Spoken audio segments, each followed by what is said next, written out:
দখলদার ইসরায়েলি বাহিনী এবং ফিলিস্তিন পুরোদমে যুদ্ধ চলছে। জানিয়ে দেব হাতে থাকা সর্বশেষ আপডেট আন্তর্জাতিক সংবাদ। প্রথমে এই সংবাদ শিরোনাম।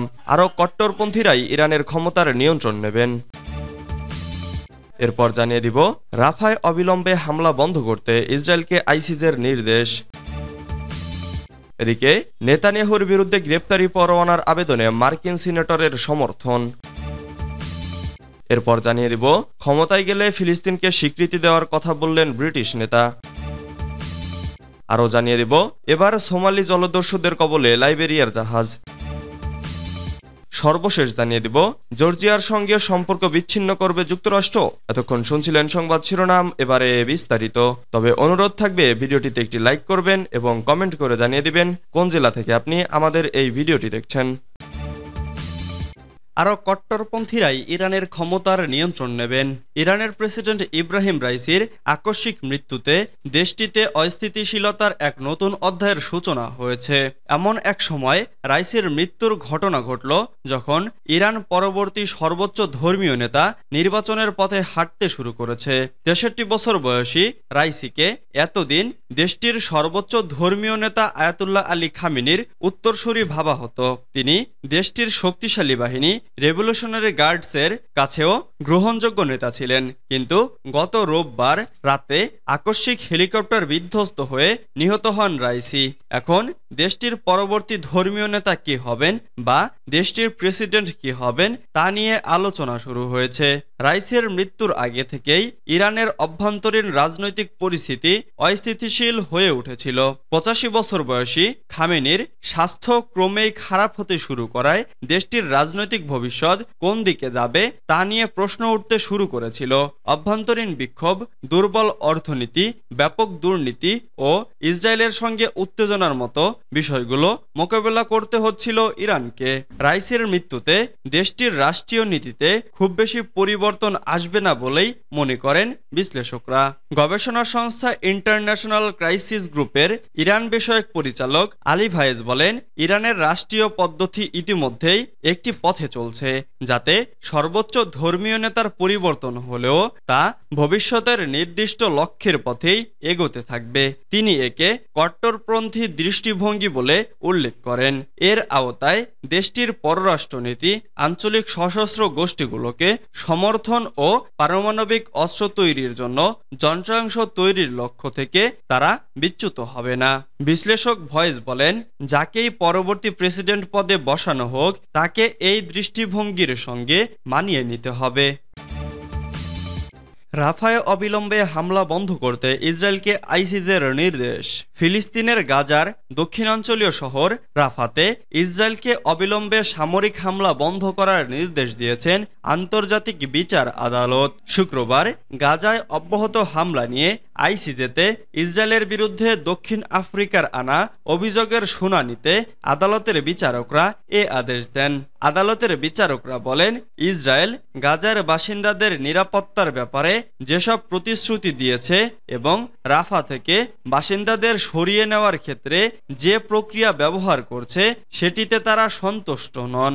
আইসিজের প্রধান বিচারপতি নওয়াফ সালাম বলেন, রাফাতে তাৎক্ষণিকভাবে ইসরায়েলের যে কোনো হামলা বন্ধ করতে হবে, যে হামলায় গাজার ফিলিস্তিনি ও তাদের অবস্থা ক্ষতিগ্রস্ত হতে পারে। ইসরায়েলের বিরুদ্ধে গাজায় গণহত্যার অভিযোগে তদন্ত পরিচালনাকারীদের গাজায় প্রবেশাধিকার নিশ্চিত করার নির্দেশ দিয়েছে আদালত। এছাড়া হামলা বন্ধ করে ইসরায়েলকে 1 মাসের মধ্যে প্রতিবেদন জমা দেওয়ার আদেশ দিয়েছে আদালত। এর আগে রাফাতে ইসরায়েলের হামলা বন্ধের দাবি নিয়ে আন্তর্জাতিক বিচার আদালতের দ্বারস্থ হয় দক্ষিণ আফ্রিকা। গাজায় ইসরায়েল গণহত্যা চালাচ্ছে দাবি করে দেশটি সেখানে হামলা বন্ধ করতে আবেদন জানায়। দক্ষিণ আফ্রিকার আবেদন আমলে নিয়ে শুক্রবার রাফাতে হামলা বন্ধের নির্দেশ দিয়েছেন আইসিজের বিচারকরা। সূত্র আল জাজিরা। নেতানিয়াহুর বিরুদ্ধে গ্রেপ্তারি পরোয়ানার আবেদনে মার্কিন সিনেটরের সমর্থন। ইসরায়েলের প্রধানমন্ত্রী বেনিয়ামিন নেতানিয়াহু সহ অন্যান্য নেতাদের বিরুদ্ধে আন্তর্জাতিক অপরাধ আদালতের করা গ্রেপ্তারি পরোয়ানার আবেদনে সমর্থন জানিয়েছেন প্রভাবশালী মার্কিন সিনেটর বার্নি স্যান্ডার্স। একই সঙ্গে আন্তর্জাতিক আইনকে সম্মান করার জন্য মার্কিন যুক্তরাষ্ট্রের প্রতি আহ্বান জানিয়েছেন তিনি। খবর আনাদোলু এজেন্সির। মঙ্গলবার ২১ মে রাতে বার্নি স্যান্ডার্স বলেন, আমি দেখছি আইসিসি আন্তর্জাতিক আইন ন্যূনতম শালীনতার মান বজায় রাখার চেষ্টা করছে। আমাদের সরকারেরও অন্তত এটুকু করা উচিত। ফিলিস্তিনের অবরুদ্ধ গাজা উপত্যকায় গণহত্যা এবং আন্তর্জাতিক আইন লঙ্ঘনের অভিযোগে নেতানিয়াহু সহ ইসরায়েলি নেতাদের বিরুদ্ধে আন্তর্জাতিক অপরাধ আদালতে গ্রেপ্তারি পরোয়ানা জারির এই আবেদন করেছিলেন আইসিসির প্রধান কৌঁসুলি করিম খানের। একই সঙ্গে হামাসের ৩ নেতার বিরুদ্ধে গ্রেপ্তারি পরোয়ানার আবেদন জানিয়েছিলেন তিনি। স্যান্ডার্স বলেন, গত বছর আইসিসি যখন রুশ প্রেসিডেন্ট ভ্লাদিমির পুতিনকে যুদ্ধাপরাধী ঘোষণা করে তখন মার্কিন সরকার তার সিদ্ধান্তকে স্বাগত জানায়। বার্নি স্যান্ডার্স আরও বলেন, কেউ কেউ যুক্তি দিয়েছেন যে গণতান্ত্রিকভাবে নির্বাচিত ইসরায়েলি সরকার প্রধানকে পুতিনের সঙ্গে তুলনা করা অন্যায্য। পুতিন একটি কর্তৃত্ববাদী ব্যবস্থা পরিচালনা করেন। তবে আমি বলতে চাই, গণতান্ত্রিকভাবে নির্বাচিত কর্মকর্তারাও যুদ্ধাপরাধ করতে পারেন। ক্ষমতায় গেলে ফিলিস্তিনকে স্বীকৃতি দেওয়ার কথা বললেন ব্রিটিশ নেতা। যুক্তরাজ্যের আসন্ন সাধারণ নির্বাচনে জিতে ক্ষমতায় গেলে ফিলিস্তিনকে স্বাধীন রাষ্ট্র হিসেবে স্বীকৃতি দেওয়ার কথা জানিয়েছেন ব্রিটিশ বিরোধী দলীয় নেতা কিয়ার স্টারমার।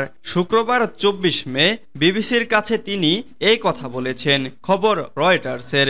বিবিসির তরফ থেকে স্টারমারের কাছে জানতে চাওয়া হয়, ফিলিস্তিনের একটি রাষ্ট্র হওয়া উচিত কিনা। এমন প্রশ্নের জবাবে তিনি বলেন, হ্যাঁ, আমি মনে করি ফিলিস্তিনের স্বীকৃতি অত্যন্ত গুরুত্বপূর্ণ। আমাদের একটি নিরাপদ ও সুরক্ষিত ইসরায়েলের পাশাপাশি একটি কার্যকর ফিলিস্তিনি রাষ্ট্র প্রয়োজন। স্বীকৃতি প্রদানটা এই কার্যক্রমের অংশ হতে হবে। তিনি বলেন, শান্তি প্রক্রিয়ায় সঠিক সময়ে ফিলিস্তিনি রাষ্ট্রের স্বীকৃতির প্রয়োজন হবে, কিন্তু আমি পুরোপুরি বিশ্বাস করি এই অঞ্চলে স্থায়ী শান্তির জন্য দ্বিরাষ্ট্রীয় সমাধান অপরিহার্য। এবার সোমালি জলদস্যুদের কবলে লাইবেরিয়ার জাহাজ।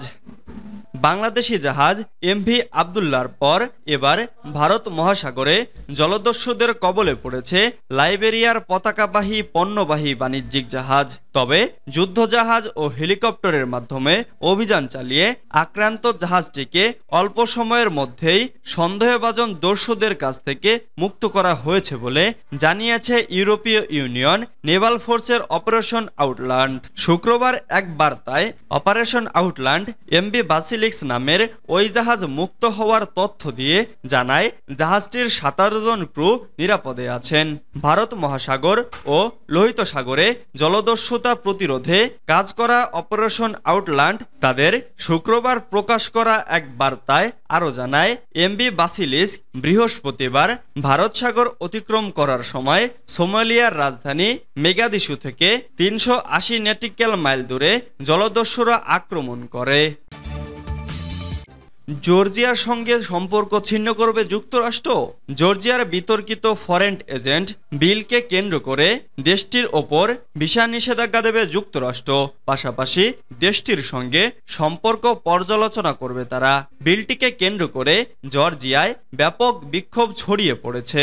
মার্কিন পররাষ্ট্রমন্ত্রী অ্যান্টনি ব্লিংকেন বৃহস্পতিবার বলেছেন, জর্জিয়ায় গণতন্ত্রকে ক্ষুণ্ণ করায় যুক্ত ব্যক্তি ও তাদের পরিবারের সদস্যদের বিরুদ্ধে ভিসা নিষেধাজ্ঞা আরোপ করা হবে। এক বিবৃতিতে ব্লিংকেন বলেন, আমাদের দ্বিপাক্ষীয় সম্পর্কের ক্ষেত্রে জর্জিয়ার গণতন্ত্রের প্রতি যুক্তরাষ্ট্রের সমর্থন স্থায়ী ও মৌলিক। জর্জিয়ায় অক্টোবর মাসে অনুষ্ঠেয় নির্বাচনের সময় ও এর আগে পরে গণতান্ত্রিক প্রক্রিয়া ও প্রতিষ্ঠান ক্ষুণ্ণকারী যে কেউ নতুন নীতির আওতায় মার্কিন ভিসা পাওয়ার ক্ষেত্রে অযোগ্য হবেন এবং যুক্তরাষ্ট্রে ভ্রমণ করতে পারবেন না।